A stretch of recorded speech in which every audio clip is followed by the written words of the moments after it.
Hello everyone, welcome to Marketing Ch05 for Advertising and Promotion. This is Chapter 5.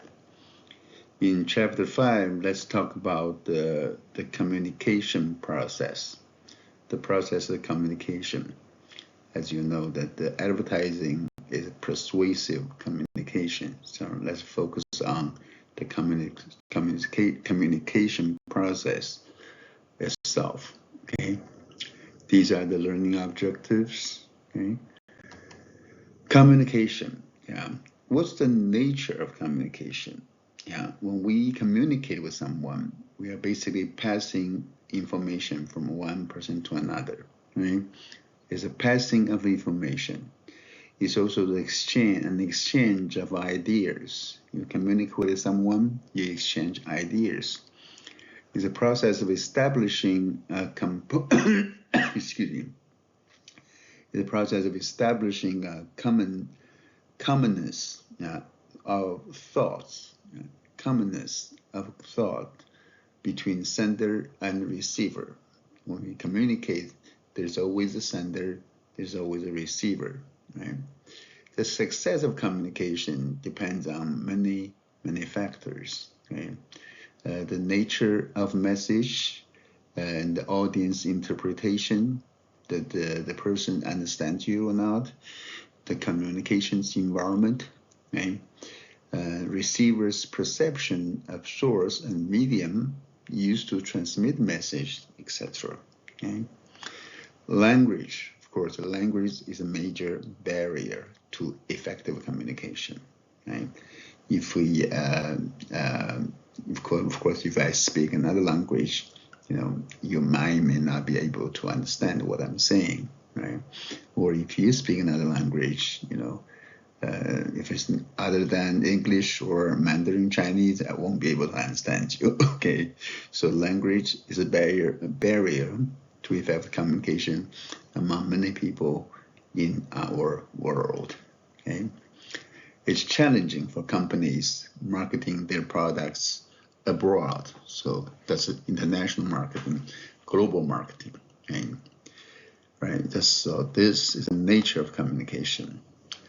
And this advertisement, Milk Board, California Milk Processor Board, is directly targeted to appeal to multicultural millennial parents. Yeah? Multicultural millennial parents. This one, Got Milk campaign, uses Spanish language as to appeal to the market. You can see this lady here of Hispanic origin. Okay. And in the background, you can see Spanish as well. Okay. So this is from ad from California Milk Processor Board. Okay. So this is a model of the communication process. On the left, you have a source or sender of the message, okay? And then your message is encoded. Encoded meaning if I have a thought, I have an idea or concept I want to convey, to communicate to you, to my class, okay? I have to encode it, meaning I have to put my thoughts or thoughts in words, in English, in a language, right? That's the encoding process. And then it has to go through a channel, okay? Meaning, like, for example, if this were our face-to-face class, I'll be talking to you directly. But this is actually an online class. The channel I'm using now, the channel to communicate with you is, of course, online channel or Blackboard, the course platform. Okay, so that's channel. Once you receive the message, in your case, when you work on Blackboard, to open my link and start to watch the video lectures, right? You receive that, and then you start to decode. You would transform what I said, what I spoke about in English, and decode that into your own words or in your own thoughts or your own meaning in your own head, right? Then the message, is received by you, the receiver. Okay. Also, in when you communicate, the sender's field of experience and the receiver's field of experience, usually overlap somewhat. The overlap. That means, for example, we both live in American society, so we have many things in common, right? And when I say a car, you know what I'm saying, right? When I say a meal, you know what I'm referring to, right? If our fields of experience are completely different, are completely separate, you may not understand what I'm saying, and I may not understand what you're saying. So the field of experience, it could be complete overlap of our fields of experience. That's perfect. There will be no cultural barrier or any experiential barrier or anything, background barrier. So we'll be able to communicate, understand each other perfectly. Okay, so you got to have some kind of overlap here. Also remember there is noise. The noise is not just the physical noise in decibels or the sound of a car horn or door slamming or the sound of humming, sound of air conditioning, whatever. Those are also noises. But in the noise what we're talking about here could be the interference. And the interference, it could be competitor's advertisement. In advertising, competitor advertisement is considered a noise. Okay?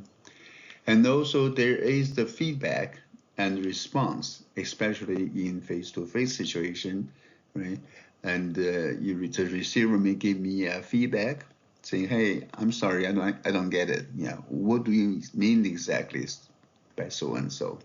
Then I'll give them response. So there's a feedback and response loop in the communication process. Okay, let's talk about each and every one of these components here of communication. Okay, source. Okay, source encoding. Yeah, source is the person or organization that has information to share with another person or group of people. Like, for example, a marketer, an advertiser, and consumers. Okay? Encoding. Encoding is putting thoughts, ideas, or information into symbolic form. The symbolic form could be a language, could be a picture, could be a video, or could be an advertisement. Okay? This example here, this advertisement by Citizen, the watch, right? They use a celebrity, tennis star, Naomi Osaka. Naomi Osaka is a source in this ad for Citizen watches who reflects the Better Start Now brand statement. Better Start Now, it says here. For this is a tagline for this for Citizen, the watches. Okay, so source and encoding. Okay? And the message itself.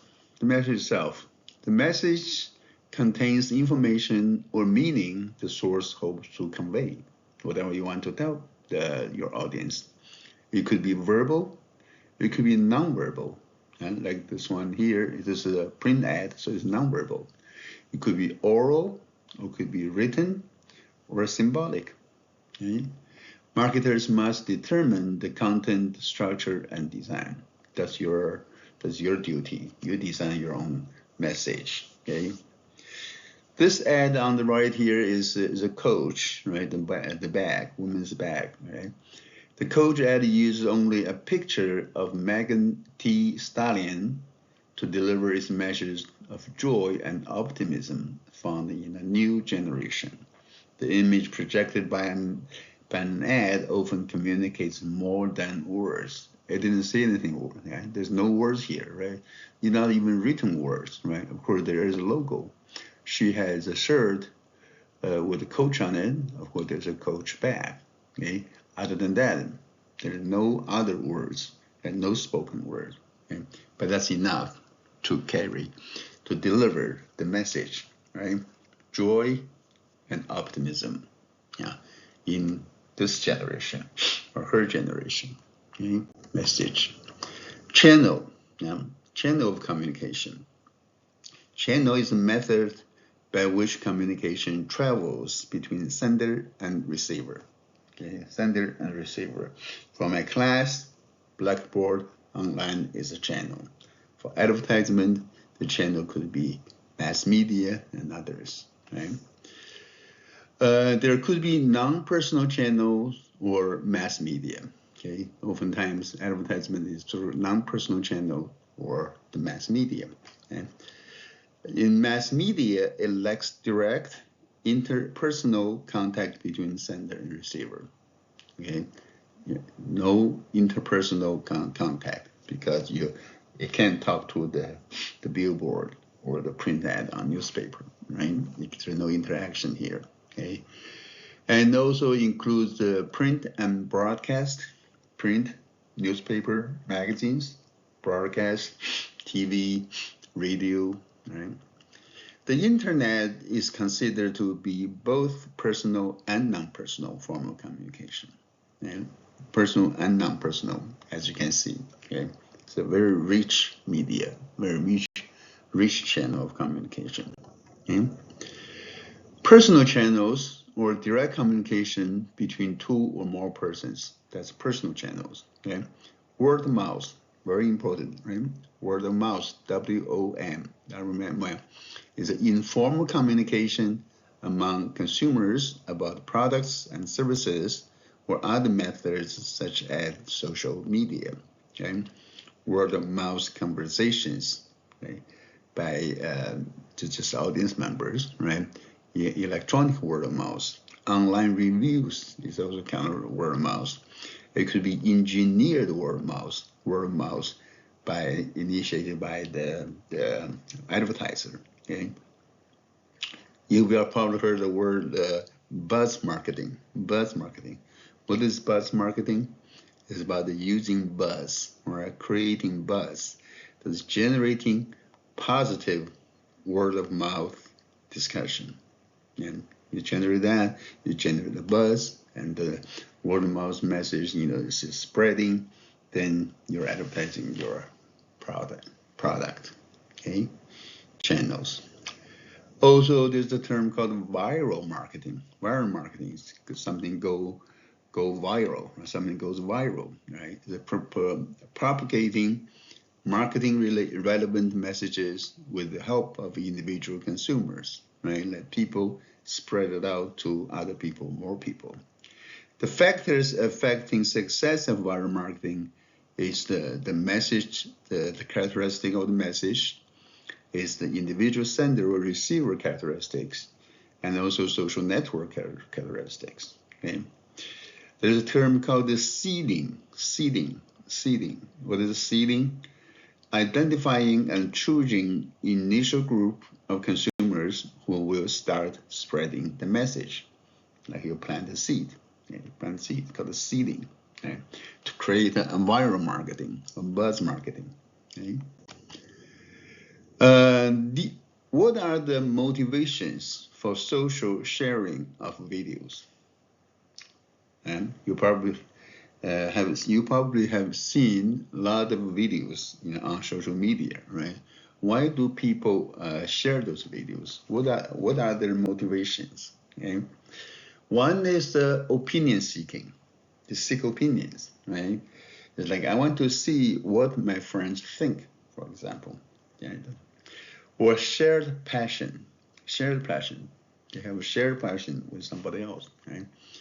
It lets me connect with my friends about the shared interest. Okay? It could be conversation starting conversation. I want to start an online conversation, right? It could be social utility. This could be useful to my friends. That's why I share. Okay.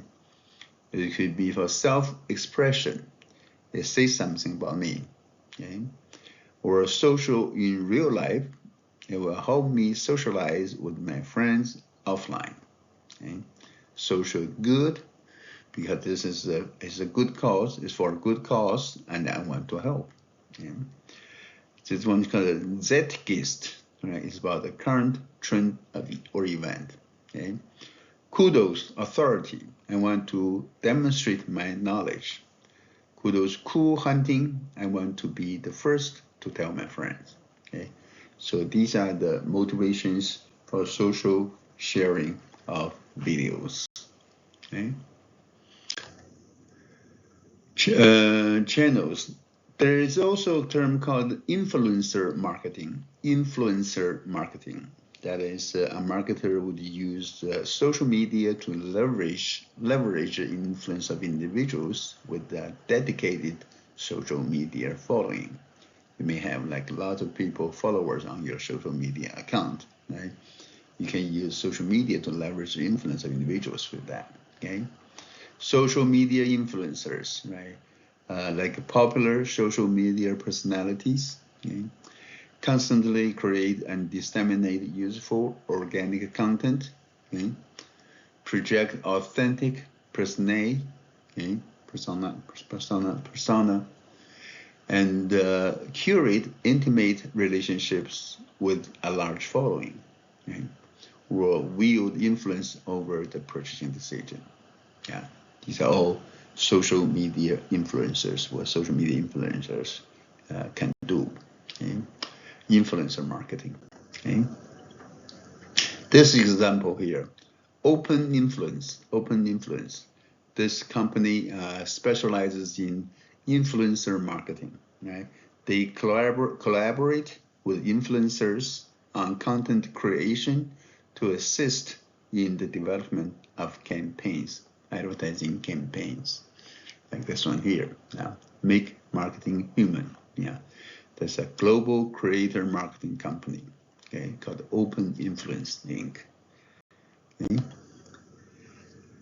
Also, channels. There's some basic model of communication. Your channel could be integrated word of mouth. You can integrate word of mouth with your IMC. Remember IMC, integrated marketing communications. Word of mouth could be incorporated or integrated with the IMC. Consumers ascribe high credibility to information from others, right? Word of mouth, right? We believe this is highly credible, okay? Pass along benefits from consumers talking favorably about a brand. If a friend tell you about a brand that they're not working for them or they don't get any benefit from them, they just tell you something about the brand, you're very likely to believe them, right? Marketers must develop creative advertisements and communication that trigger conversations and are worthy of sharing. Worthy of sharing. Okay. Word of Mouth Marketing Association. Yeah, there's actually an association called Word of Mouth Marketing Association. Sets the rules and guidelines for marketers to do that fairly. Okay. Federal Trade Commission, FTC, Federal Trade Commission, requires anyone endorsing a product or a service through social media to disclose if they have a relationship with a company or brand. That is, you're paid or not. Right? If you're paid, you need to disclose it. Mm-hmm. That's the FTC rule. There's a Word of Mouth Marketing Association. Yeah. Let's talk about the second part, another part of the model of communication, receiver decoding. Okay, receiver. The receiver is a person with whom sender shares thoughts or information. The receiver. Decoding is transforming sender's message into thought. Okay, into thought. Okay. And this decoding is heavily influenced by receiver's field of experience. Okay? Experiences, perceptions, attitudes, and values a person brings to the communication situation. Okay? Also, effective communication requires you to establish common ground.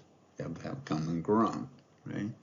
Marketers and advertisers often have different fields of experience than the consumers they're trying to reach. Right? Marketers, advertisers, they of course tend to have a lot more experience, a much wider or deeper field about the product, the things they try to promote. Okay? People differ in location, education level, social status, age, etc. You have to keep that in mind, right? There are people all different kind of education level, the social status, rich or poor, young or old, right? And they're from different parts of the country or different parts of the world, okay? Excuse me.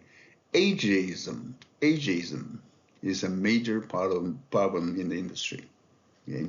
Yeah, because of different age groups or generations people belong to, okay? There's a receiver and decoding, okay?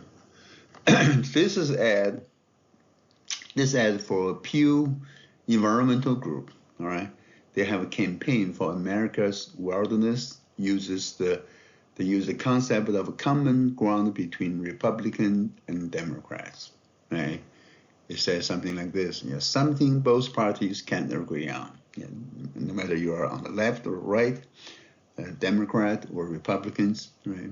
Wilderness is our common ground, right? We all want to have a good, clean environment, right? Act now to expand our wilderness legacy. Yeah, that's a Pew charitable group, Pew environmental groups campaign. Okay? Noise in the communication. Yeah, what is noise? Noise is unplanned distortion in the communication process. Anything that's unplanned, not within your plan. Okay, it could be errors in the encoding process. If the encoding process is done wrong, that's noise, right? Distortion in a radio or TV signal, okay? That's a noise. Fields of experience of sender and receivers do not overlap, okay? That's a problem too, right?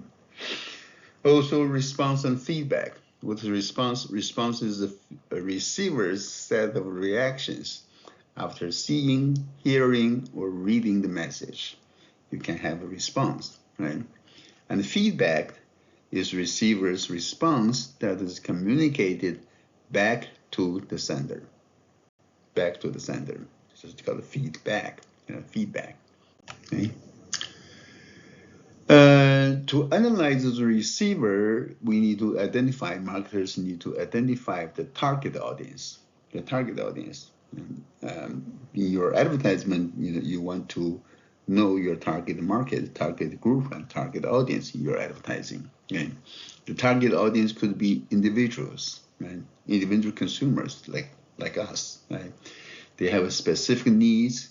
The communication must be specifically tailored to those individuals, right? Or you can target a certain group, right? People who make or influence purchase decisions. Those groups of people. Market niches. That is a very small, well-defined group of customers. Small, well-defined groups of customers, right? And market segments is a broader classes of buyers who have similar needs and can be reached with a similar message. It's a segment, a market segment, like young people or older people or females or males, for example. Mass market is a large numbers of present or potential customers in mass market. Okay, so from mass markets, largest, to market segment, smaller, right? To market niche, even smaller, to groups, even fewer people, then to individual, that's the ultimate smallest segment, individual. Okay. Yeah, this chart, the chart shows the level of audience aggregation. And as I said, from top, mass market and audience, right? And then you identify certain segments called market segments.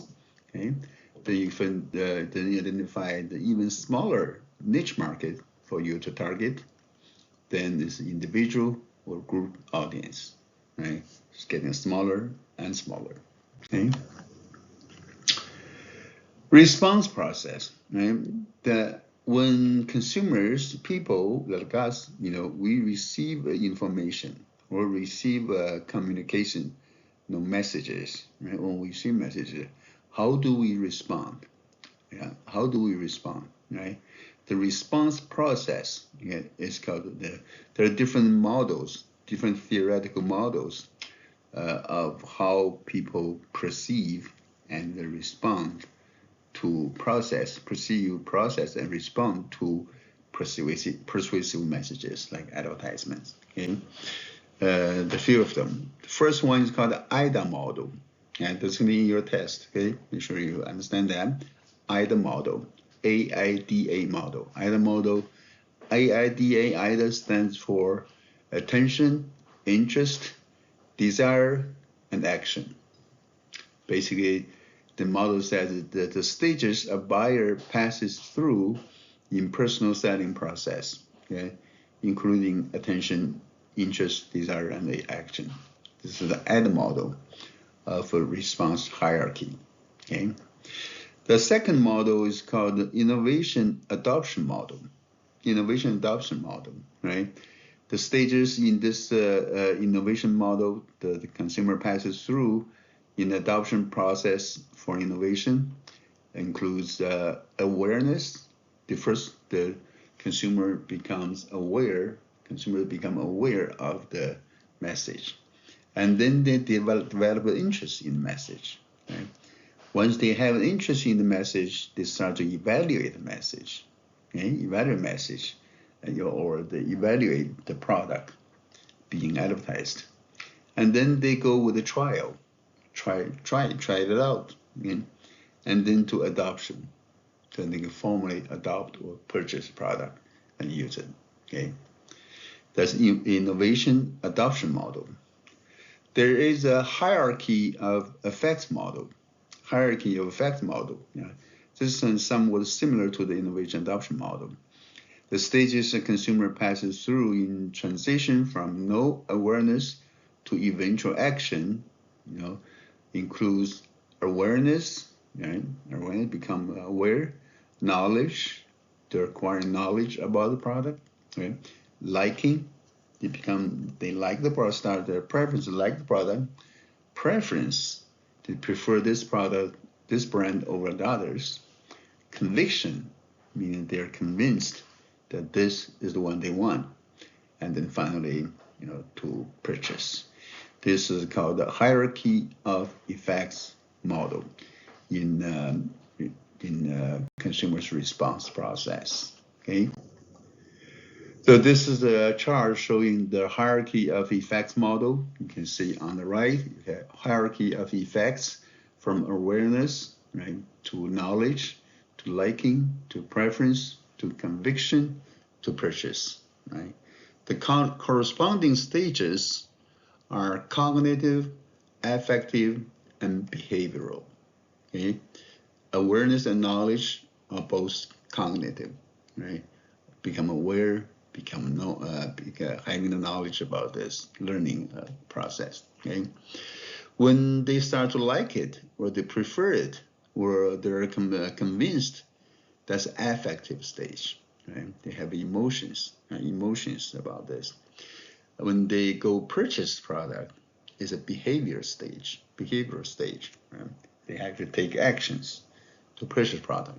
Right? So that's the hierarchy of effects model and this corresponding stages. There are also alternative response hierarchies. Traditional hierarchy models go through three basic stages, as I said, cognitive, affective, behavioral, right? Cognitive is what the receiver knows or perceives about the product or brand, and then affective, the receiver's feelings or affect level for a brand, and the behavior stage is consumer's action toward the brand purchase. Okay. That's the traditional hierarchy models. Okay. And there are also the standard learning hierarchy. Standard learning hierarchy saying that the consumers go through the response process in sequence depicted by traditional communication models, including learn, feel, and do. Okay, they learn, they feel, have a good feeling about it, and they do, they purchase. Okay? This is likely when consumer is highly involved in purchase process and perceives much differentiation among competing brands. Okay? When consumers are highly involved in the purchase, it's something very important to them. Okay, they spend a lot of money doing research and research, right? And then they perceive there is much differentiation among competing brands. Different brands are very different. Okay, that's when likely that the consumers will use a standard learning model of learn about the product, feel about the product, like or dislike product, and do or don't do, buy or not, don't buy and not buying. Okay. This example here by Samsung. This ad for Samsung's Galaxy Z Fold 2 phone focuses on the stylish design as well as an important product feature that can be the basis for developing positive feelings towards product. Okay? They can fold yourself, they can fold and unfold. Folded is a phone. Unfolded is a tablet. So kind of quite powerful, okay? Quite powerful, okay? That's Samsung's Galaxy, okay? As also as the alternative response hierarchies, there's a term called the low involvement hierarchy. Low involvement hierarchy. What do we mean by low involvement hierarchy? Okay. Some of the purchases or some of the product we buy, is low involvement, and we don't care too much. Like say, if you buy a car or buy a computer, maybe as a smartphone, that's probably a high involvement purchase, right? But if you just want to go get a soda, get a bubble gum, buy chewing gum, or buy some beef jerky, that's probably low involvement. We don't spend too much time doing research, everything. Okay. In the low involvement hierarchy, receiver passes from cognition to behavior to attitude change, including learn, do, feel. Okay? We learn, we try to get to know about it, and then we probably just go get it. Yeah, if a different brand, hey, it's okay, we don't care, we just go get it. Yeah, we do, and then we feel. After you get it, maybe you try a different brand of bubble gum, or a different brand of soda, different brand soda. You try it, and you do it, you drink it, eat it, and then you feel, oh, this is the good but not so good. Okay, so there's a low environment hierarchy. Learn, do, feel. Okay, it's likely when the involvement in purchase decision is low, there are minimal differences among brand alternatives, and mass media advertising is important. Okay, this is likely to happen. Consumer engages in passive learning and random information catching rather than active information seeking. Okay, there's a random information catching. You just got it. Right? It's not that you're actively seeking the information, doing the searches and think a lot about that. It's not like that. So advertisers in this case for low involvement product, they use catchy jingles, repeat simple product claims, catchy jingles. Yeah. Can you think of any jingles? Can you think of jingles? Like remember what do you call it? The Benny battery, ever read the battery, Benny batteries, or like chewing gum, double mint chewing gum, regular double mint chewing gums, things like that. Okay, or some fast food. Okay. Implications of response hierarchy models, right? Implication of hierarchy response process models. Delineate steps involved in taking potential purchasers from unawareness to readiness to purchase. Basically, the models help us, to find out about the steps involved, right? It can identify stages, which stage in the hierarchy a potential buyer is in. Okay? This can be useful as intermediate measures of communication effectiveness. You can use that. Okay? So for response process models. And also for response process models, it provides insight into promotional strategies marketers might pursue in different situations.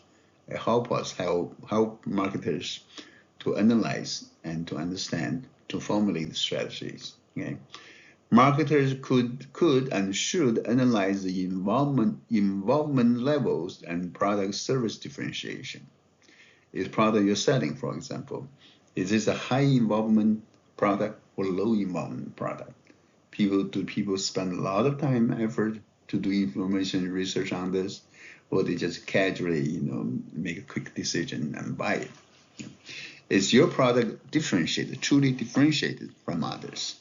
Very much, very different from competing brands. Okay? Consumers use various information sources.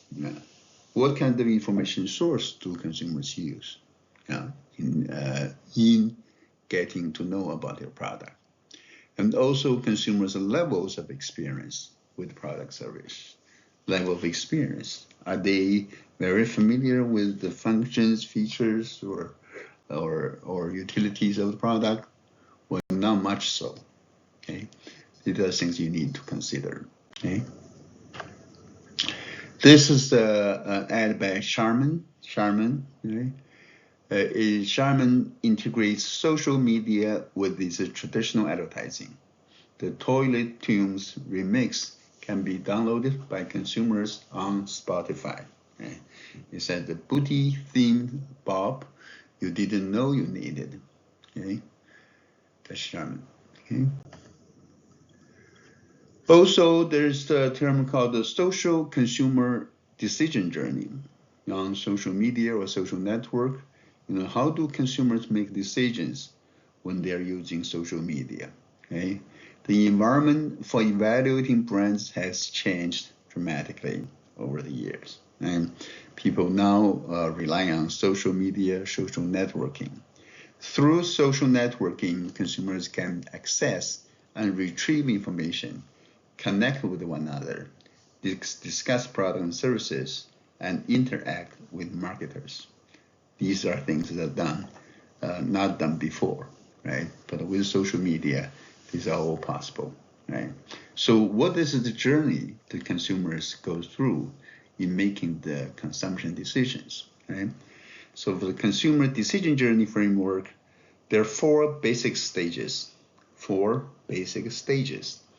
Consider, evaluate, buy, and enjoy, advocate, bond. Okay, consider that. Consider something, a certain brand, evaluate the brands or products, make the purchase, and then either we enjoy, then they advocate, and form a bond.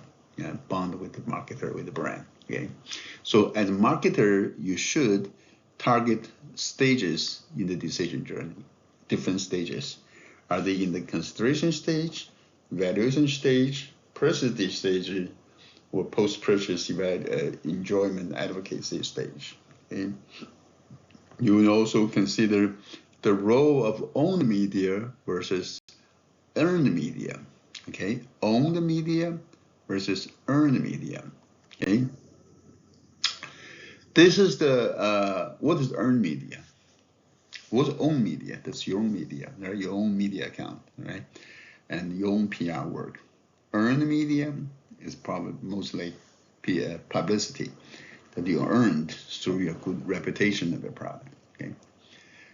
This figure shows the social consumer decision journey. Okay. We're gonna start with the one here. One, consumer considers purchase. Consideration here. Consider, right? Views your brand on retail site retailer site and is impressed by enthusiastic user reviews. If you have a lot of good reviews by users, then you start to consider that. Okay, and what's the next stage? Next stage in the journey, decision journey. Okay, a social consumer will go to consume. Goes into the consumer evaluation stage. Right? They evaluate. They may watch YouTube videos posted by enthusiastic owners showing the product's innovative uses. Okay? Consumer will evaluate the brand. Okay? The next stage, consumer buys the product. Right?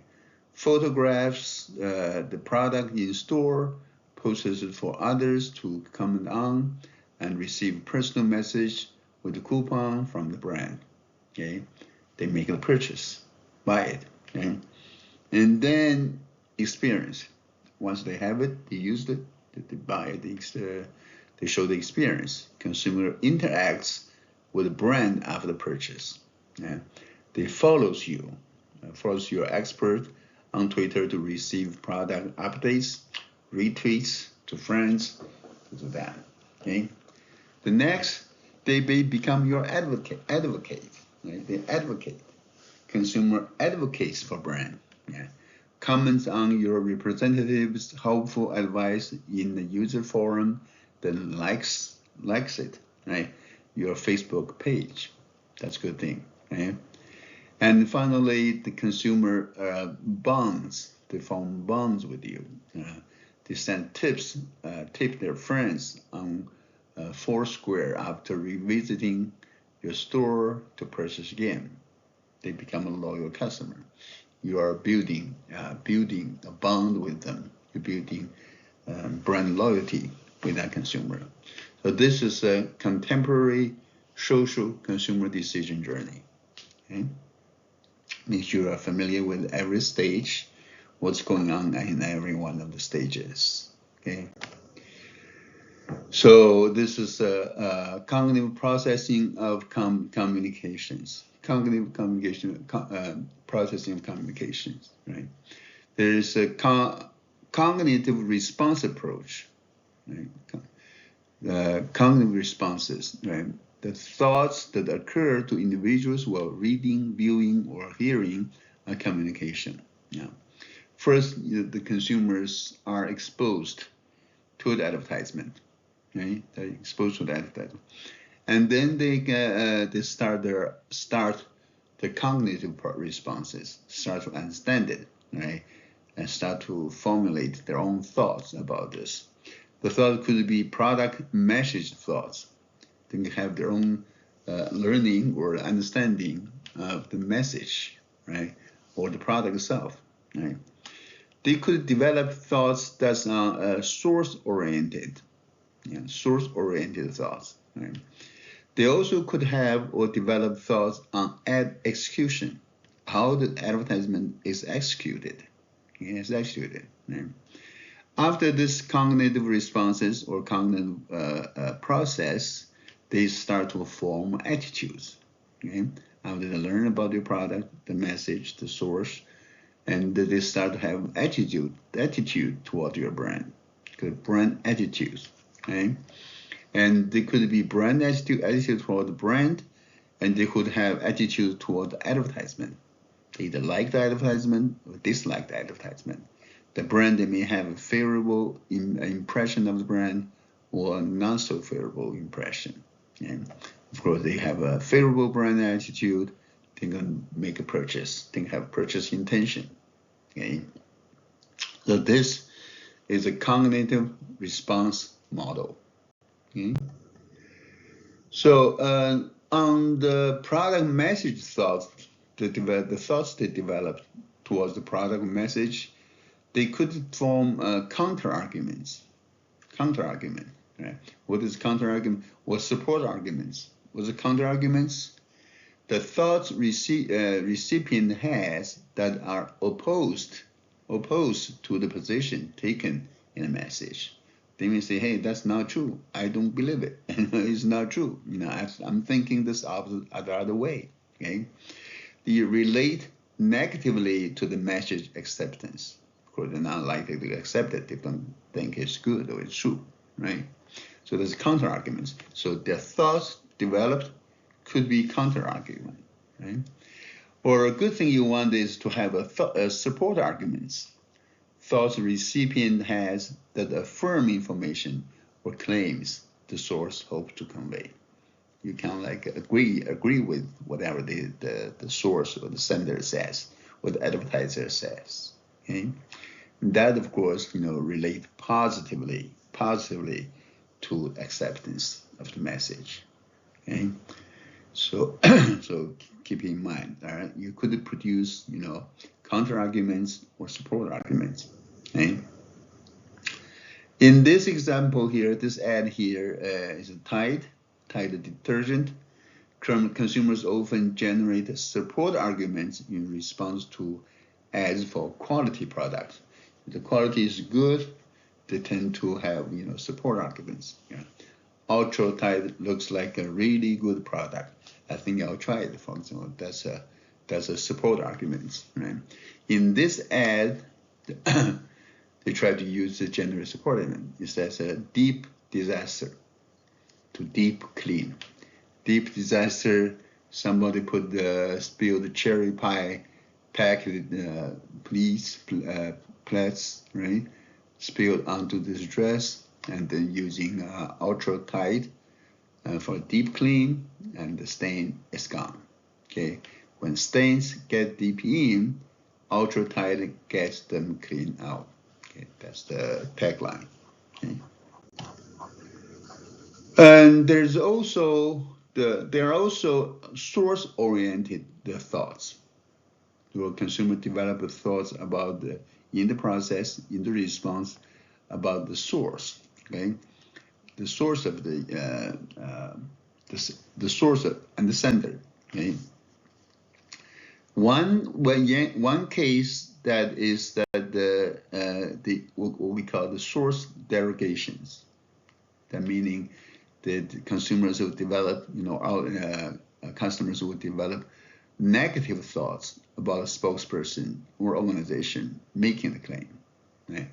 And they may not like the spokesperson or the celebrity in the advertisement, and or even about your company. The company, they have a negative thoughts and lead to lower message acceptance, as you can imagine. In that case, we call that source derogations. That's not good, right? And or source boasters. Those boasters, that's a positive thoughts about spokesperson or organization making a claim. Of course, that's what we want, right? You want hopefully you want to have source boasters, not derogations, right? But these are all source-oriented thoughts, right? Thoughts. And also there are the ad execution thoughts. People may develop thoughts around around the execution of advertisement.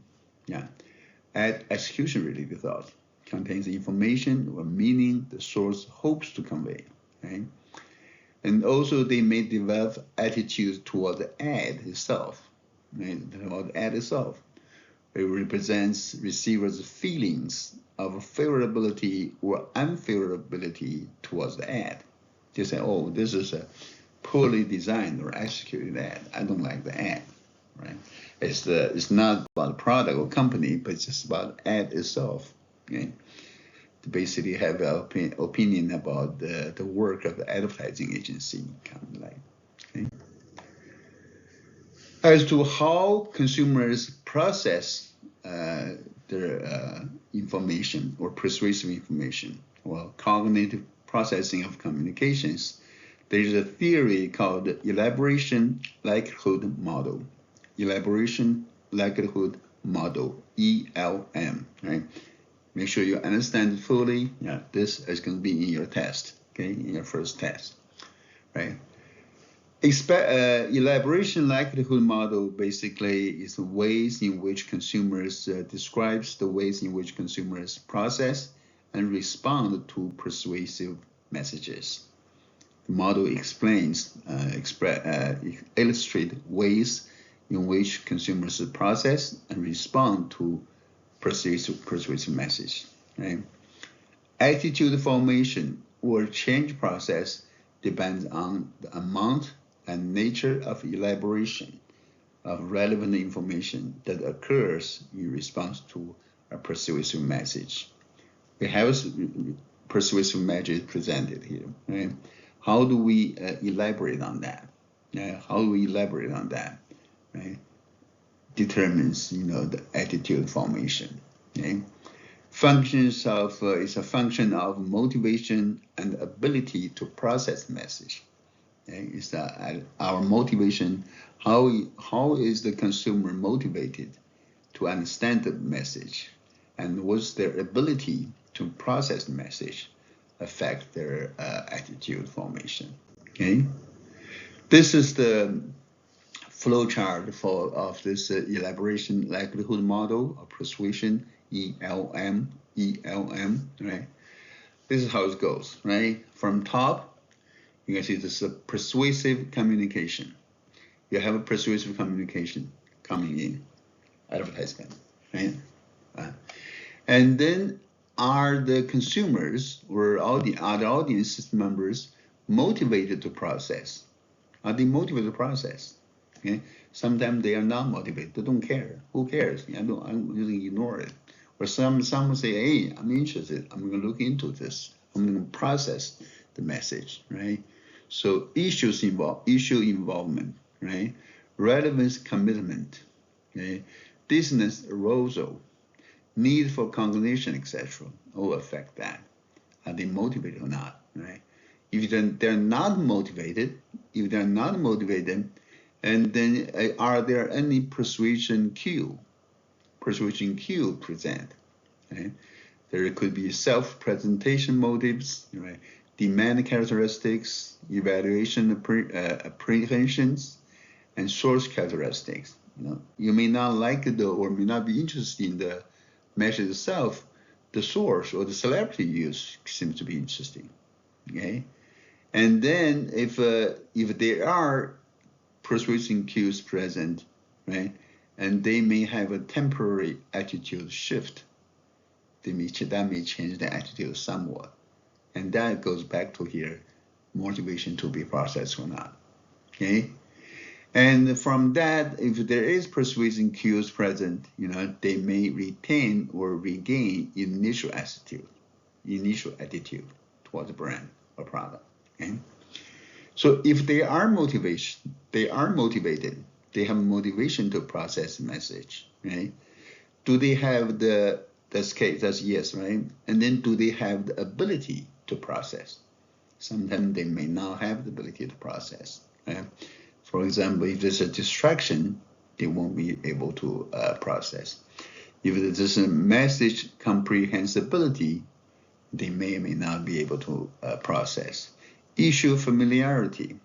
If something is very familiar to them or very unfamiliar to them, that may affect their ability. Appropriate schema. Right? If there's an appropriate schema involved, there's the fear arousal, etc. Right? All affect their ability. If it's no, then again it goes to, is there any persuasion cue present? Right? And it goes the same way. And if it's yes, they do have the ability to process, right? And then it depends on the nature of the cognitive processing, initial attitude, argument quality, etc. Right? What's the initial attitude towards this? What's the quality of the argument? Do they give a sound and persuasive argument or not? Okay? They may have favorable thoughts. Their favorable thoughts may dominate in this case, or the unfavorable thoughts could dominate.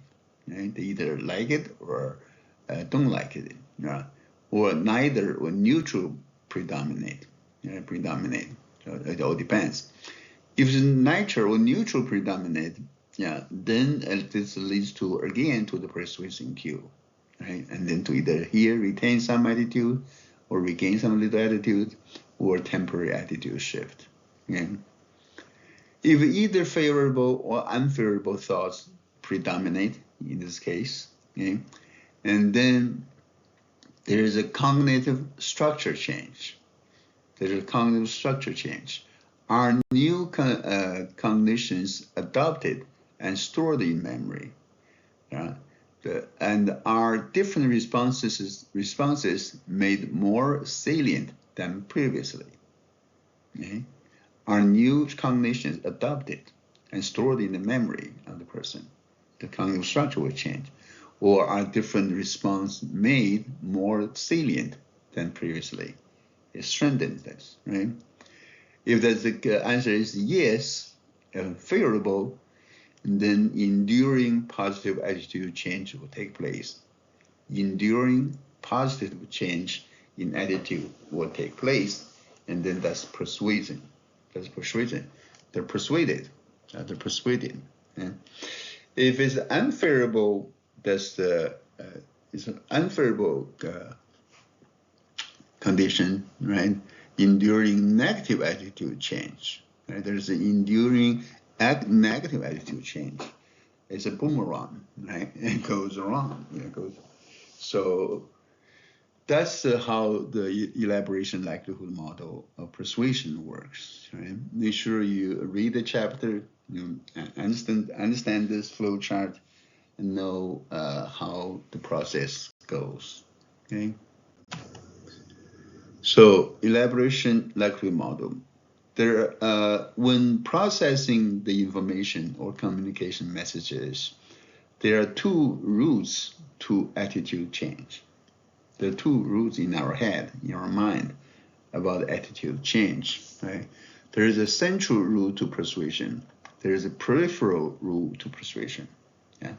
What is the central route to persuasion? Is our ability and motivation to process a message is high, and the receiver pays close attention to message content.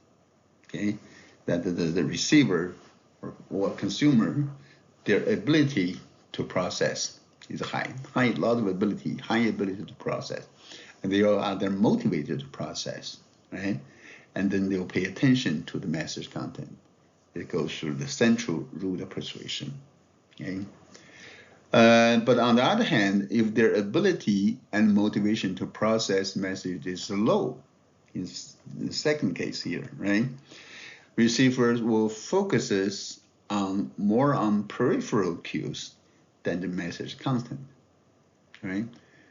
In central route, they focus on close attention to the message content, and when the ability and motivations are low, they focus on peripheral cues, right? And on the message. So that's called the peripheral route to persuasion. Central route versus peripheral route. Okay? And advertisers use that, make use of that. Okay? This example, Pantene, their hair product, hair-related product, the shampoo or hair dryer or whatever, yeah. And it says here, this ad for Pantene contains peripheral cues. What is central route? It's about the features and functions of this hair dryer or something, or their hair product, right? The peripheral cue in this case is this lady, right? It's this celebrity, right? Celebrity endorser, Selena Gomez. Selena Gomez is, of course, is not what the Pantene offers, right? She's just a celebrity endorser, right? But when the people's motivation ability to process is low, they're going to pay attention to the peripheral cue, which is the celebrity endorser. If they like her singing or whatever performance, they probably like the product. Okay? So what about the implications of ELM? So the consumer's level of involvement is important. In processing persuasive messages, our involvement in the product is important. Our involvement could be high or low. Okay? In high involvement case, the advertising should contain strong arguments that are difficult to refute. Right? If it's something the high involvement, You need to contain strong arguments that are difficult to refute. Okay? If the environment level is low, peripheral cues, like Selena Gomez, right? Peripheral cues are more important than the detailed message arguments. So effectiveness of message depends on consumers' route to persuasion, central versus peripheral. Okay? ELM is becoming a subject of debate and criticism in new era of digital media, right? But yeah, just more debate and more criticism on that in the era of digital media nowadays. Okay? There are criticism of hierarchy effects models. Right? 3 critical intermediate effects between advertising and purchase. Right? There's a cognition, that's a thinking dimension. Affect is a feeling dimension. Experience is feedback dimension based on purchase and usage method. Right? And also effects of advertising should be evaluated using these 3 dimensions. Okay. So finally, how advertising works. How does advertising work? Okay?